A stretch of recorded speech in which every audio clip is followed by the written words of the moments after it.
What's up, everybody? It is Brandon Lokaren here, and today we are talking about what's going to happen as a buyer, right? You guys have heard all these lawsuits going on with NAR settling and whatnot, and I just want to talk about how this is going to impact the buyer. Just so you guys know up front, I'm not an expert on it. I'm not an attorney. This is not legal advice.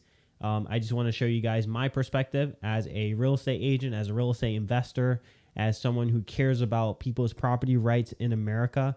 I think this is going to affect all those things. So let's jump into it. So what happened, right? So basically what happened, it's a lawsuit led by a panel of really, it's a class action lawsuit. And believe it or not, you only need two people for a class action lawsuit to have a class action lawsuit.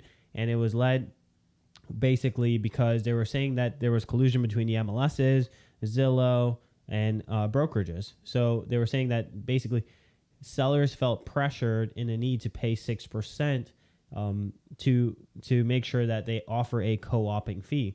And long story short, the way the lawsuit ended, and we still don't know because things are going to take place in July. These changes are going to take effect, not to mention there's due process and whatnot. So with these laws looking to change in July and these MLSs looking to change the way they show the commission in July, that's what it's going to affect. So what's going to happen is now the seller is going to have the option to say whether or not they want to provide a co-oping fee, and it's not going to be displayed on the MLS.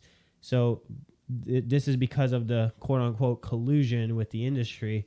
Now, I don't believe that, right? Because at the end of the day, commission was always negotiable. So it was never so much so that the sellers felt like they were pressured into paying 6% or 5% or whatever, because they always had the option of a free market, the free market being, Redfin and any, iBuyer program, that kind of thing, where they were able to pay 1% listing fee. And that was just a fee structure. So ultimately, sellers, in my opinion, always had an option to go with a cheaper brokerage. And in reality, to me, this really hurts the industry. And now they did sue NAR, and NAR came to a settlement. And basically, my opinion is that realtors lost, buyers lost, because NAR did not take the time or money that we pay them really to defend us. And they hired crappy attorneys, to be honest with you. And this is where we're at. So, obviously now it's about, we just have to pivot, right? So ultimately, how are we going to pivot? Well, for buyers, one of the things I want to talk about is how it's going to affect buyers. So now if you're a buyer and you are buying a $500,000 house, right, which is probably normal entry price for any house in the area, in a metro area, especially in the DMV area, if you're spending $500,000, you would have normally had to come to the table with 3% down payment plus 3% in closing costs. The 3% down payment is just based on 3% conventional financing. But what the closing cost includes is your taxes, your insurance, your initial escrows, any processing fee, any lender origination fees, your appraisal, your inspection, that kind of thing.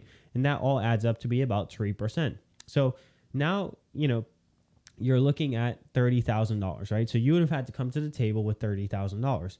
Now, the way it is, now you have the ability to go hire a real estate agent to work for you. And you have to pay them, right? As you would an attorney. So one could make the argument where it's like, yes, if you hire an attorney, yes, there's legal fees and you have to pay that and kind of thing.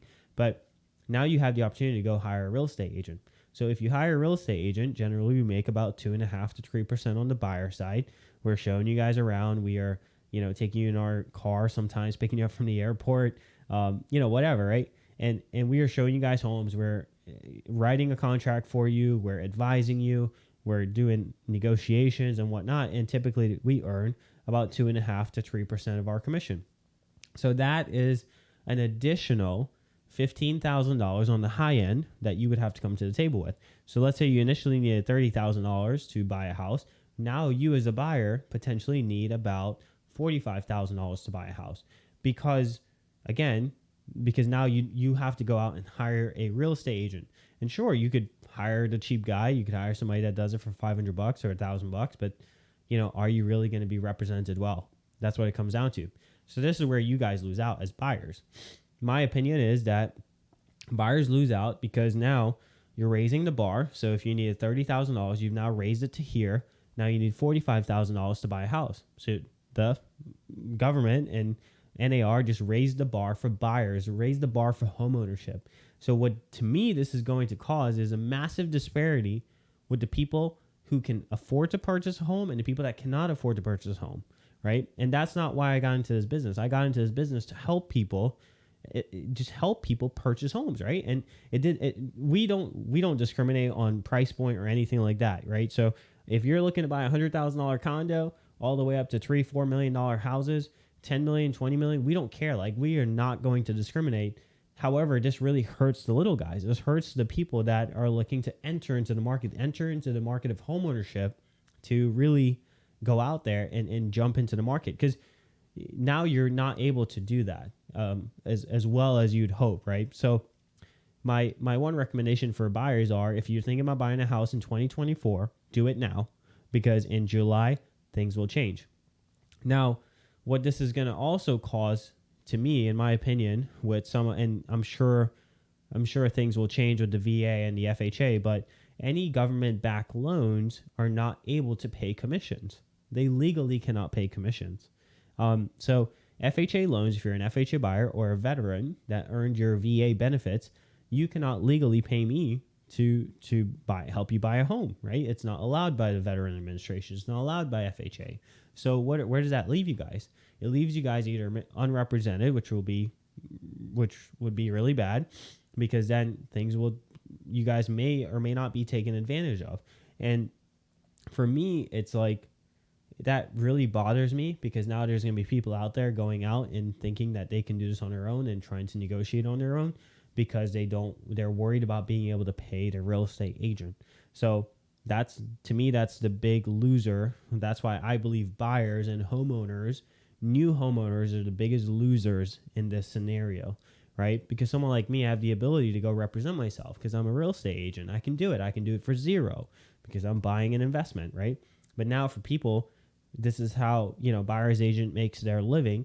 They're going to be affected by this, and then so will the buyers. So this is going to create a massive disparity between haves and the haves not, which I believe that's what ultimately the world is going to. So the government programs will definitely have to make a pivot at some point. We don't know what it's going to be yet, but there is going to have to be some pivot. So, this to me is going to result in more lawsuits by buyers, by administrations, like sort of the FHA. You might see a lawsuit from them. You might see a lawsuit from Veteran Administration, right? VA Affairs. So they may lead lawsuits. So I believe this is just going to result in a lot more lawsuits. Commissions to me were always negotiable. I never told a seller, you have to pay me 6%. And whoever was saying that, like, yeah, you should be in jail, or you should not be allowed to really do business, because commission was always negotiable. And the seller always had a right to pay a buyer agent commission. So they always had that option, in my opinion. Obviously, I'm only licensed in DC, Maryland, Virginia, so I'm not sure about the other laws in other states, but that's how we viewed it in our area, and that's it. So for buyers, how do you really navigate this, guys? My recommendation, again, if you plan to buy a house in 2024, now is the time, right? If you're not, then you need to save up a little bit extra and work out a deal with an agent where you maybe pay them 1.5%, 2% or something like that to represent you. Hire a strong agent, a good agent, that will represent you guys. Because the reason I think people should buy now is that now you don't really have to worry about it as much. There's still that lingering effect of like, hey, they're still paying commissions, sellers are still paying commission. So your agent will get paid, and you guys could get into the house for 3% less than you would have need to later on, right? So guys, if you're a buyer out there, I'm sorry, but it's not my fault. At the end of the day, you got to really save harder, work harder, and maybe just go out there and create more money. Figure out a side hustle. Maybe your side hustle becomes your real hustle, right? So go out there, figure out a way to create more money, create more opportunities, and you'll be able to get into a house. Again, this is not a good thing for the industry, in my opinion, but ultimately we'll see what time does, right? Time will always tell. So anyways, guys, good luck out there. If you guys want a free consult, either buying or selling, feel free to reach out to me. I'm happy to provide that. Happy to connect you with whatever agent in a state. I know people all over the world, so I can connect you with an agent. Hit that subscribe button below, like, follow, comment. I'll see you guys in the next one. Peace out.